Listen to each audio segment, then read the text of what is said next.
U.S. Defense Secretary Jim Mattis praised Vietnam on Wednesday for adhering to sanctions against North Korea, saying at the start of a two-day visit to Hanoi that its leadership on the issue came despite the costs associated with lost trade.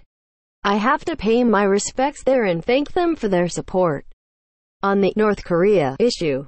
They have been supporting the United Nations sanctions at some cost to them," Mattis told reporters before landing in Hanoi.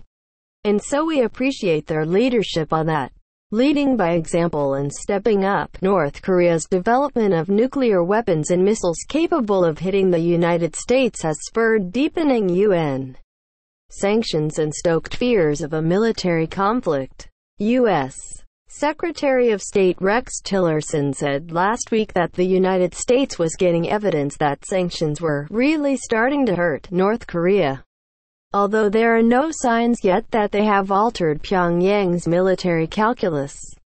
Vietnam and North Korea, at one time both within the influence of the former Soviet Union, maintain traditional diplomatic and political ties, but those relations have been tested in recent years, particularly following the alleged involvement of a Vietnamese citizen in the murder of Kim Jong-un's half-brother in 2017.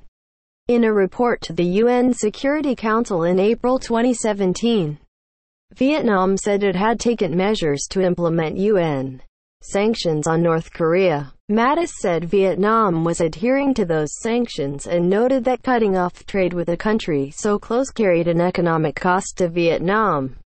DPRK sells coal very cheaply, and so obviously if they turn that off, there could be costs associated, Mattis explained, referring to North Korea by the initials of its official name, the Democratic People's Republic of Korea. Disputed. See Mattis' first stop in Vietnam was to a U.S.